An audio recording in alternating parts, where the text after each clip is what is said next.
Welcome to the Field Vision Football YouTube channel. Excited to be with you here today to talk a little free agent re-signings or extensions, rather. I'm Sasha Bushka, joined by content manager Felix Johnson. Felix, how are we feeling today? Feeling great. I'm awesome. A lot of money going around in the NFL. A lot of it's kind of interesting, especially with these younger players. Like if Derek Stingley feels like he was just a freshman at LSU just a couple years ago. Uh, we're from Kansas, and so Jamar Chase actually was about to play basketball at KU, and so it's weird watching these guys get paid as veterans, like for real, because they were just in high school or freshmen in college just a couple years ago. Yeah, getting off the rookie deals. We'll start on the defensive side, as we like to do here at Field Vision. Derek Stingley Jr. catches a 3-year, $90 million deal extension yesterday with $89 million guaranteed. So basically all of it And it even resets the extends defensive back market. there's some like weird language in it that extends it out to 5 years, 113. And it still works out for the Texans that they have the best corner in the league by far. And there's not really anything to suggest otherwise that he wouldn't be the best corner in the league. Yeah. So do you think Stingley was a first round pick? He's coming out of his third year. Uh, was, was there urgency to get this deal done, or did the Texans just think they would save money by doing it right away? I think it's they're in the same state as the Dallas Cowboys, where that's the team who will wait forever and ever to pay somebody and then eventually overpay them. Dak Prescott, the biggest case of that. And so I think the Texans, they've been a smarter front office over the last couple of years with Nick Caserio at the helm. And so I think that makes the most sense, is to try and get if you have a guy that's the best in the league and you draft him in the first round, sign him as early as possible. And it just makes the most sense to do that. And I think it's even interesting with Derek Stingley, because if you remember that year, that's the year Sauce Gardner came out, and everybody's like, Sauce is the best corner in this draft, and some still even believe that he's the best corner in the league. Well, neither were true. Where Derek Stingley was the best corner in that draft and in the league now. Yeah, and he's kind of shown that. Didn't really burst onto the scene his rookie year, but if you look at his numbers over the last 2 years, he's showing what he's made of, and he's at least this last year probably outperformed Sauce Gardner and Trent McDuffie, who were the two other first round corners in his draft class. Let's frame this with some data, and this is a good opportunity to take a look at Field Vision Pro. This is the Field Vision Pro app that is releasing very soon. By the time you're watching it, it is probably released. And it's got statistical breakdowns over the last 6 seasons of every single player, team, and game in the NFL. And if you look here, this is a visualization that we have of EPA per 100 versus success percentage on a cornerback when they're targeted. And way up here in the top right, if you can see my cursor, is Derek Stingley Jr. So as you can see, he's kind of a unicorn in terms of at least these two statistical measures. Yeah. And if you go into his profile, the unique thing about Stingley, as this pulls up, is he's really good in zone and man coverage. Yeah, and I think it's really interesting to see D'Amico Ryans really whenever you hire a coach. Colin Cowherd says this all the time, but whenever you hire a coach, whatever side of the ball that they coach, you want to see perform well. And with D'Amico Ryans coming in from San Francisco, there's a lot of defensive coordinators that get jobs out of San Francisco, whether or not they work depends on the coach. But sometimes it seems like it's Nick Bosa and Fred Warner and Hufanga, like the guys that they have, as opposed to the coach. And I think D'Amico Ryans is proving, no, it's not just these guys that are really good at what they do. I'm also good at what I do, and he's proving that with the Texans. Yeah. And I mean, Derek Stingley, like we just talked about, is the best corner in the league. It makes your job a little easier as a defensive play caller. Yeah. To your point, the San Francisco has run through a lot of defensive coordinators because of guys getting head coaching jobs, Robert Saleh, then D'Amico Ryans, so on and so forth.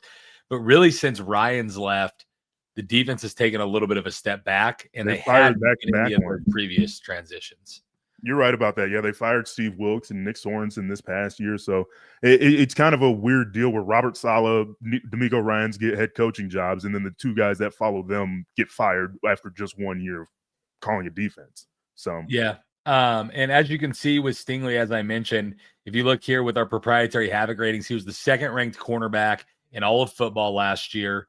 5 interceptions, 10 pass breakups, but he was also number 2 in man coverage and number 5 in zone coverage. So kind of plays all disciplines, anchors that Texans secondary, which was maybe the best secondary in the league last year. As you go through the rest of what they have back there, Kamari Lassiter, the rookie, had a great year. So Yeah. they're setting themselves up for future success and no drop off in that regard by locking up Derek Stingley Jr. Well, and not just that, if you go back to the draft that had all the players on it, real quick, and extend out the snap count just a little bit, Kamari Lassiter's not that far away from Derek Stingley. Like he's almost as good as the best corner in the league as a rookie.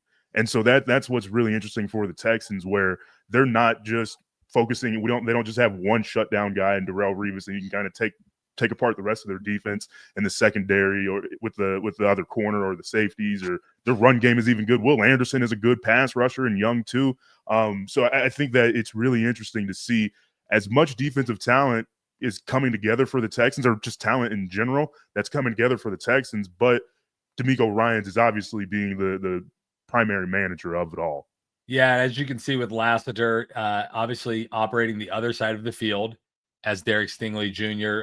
This is where he was attacked mostly, was over here on the offensive left.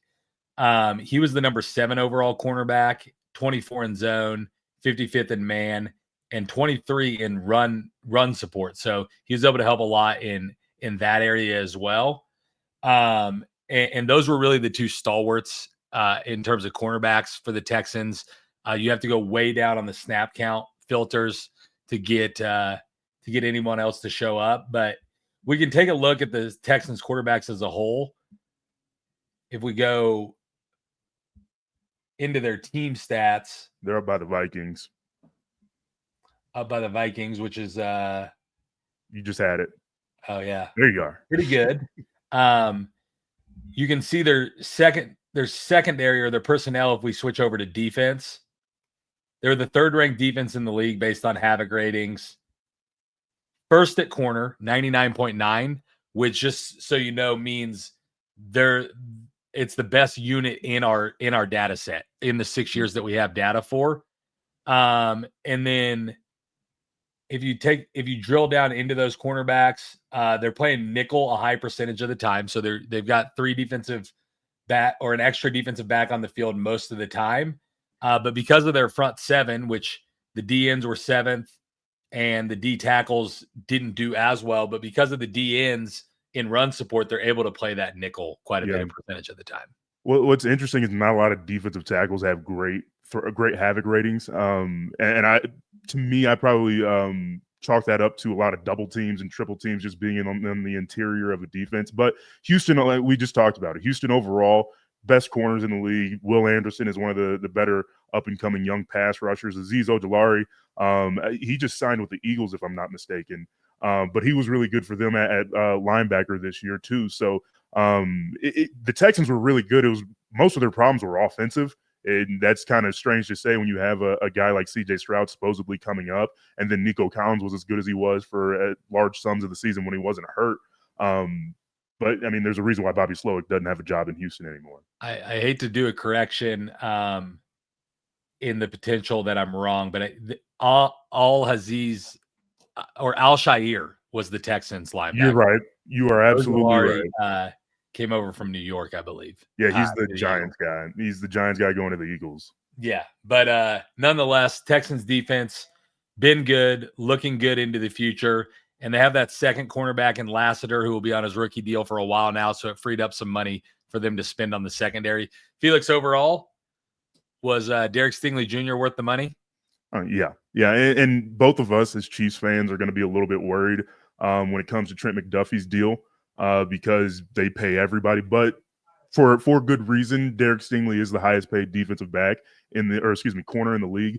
And I think Trent McDuffie's going to have to slot in underneath that because he may not be as good as Derek Stingley or even Sauce Gardner in some respects, but he is in that category of legitimate corners that are very good. And we see a lot of really good receivers in the NFL. You got Justin Jefferson, Jamar Chase, T. Higgins, all these different guys that are really, really good. In the AFC alone, you got to have a guy that's a shutdown corner. And then they drafted another one on the other side of the field in Kamari Lassiter.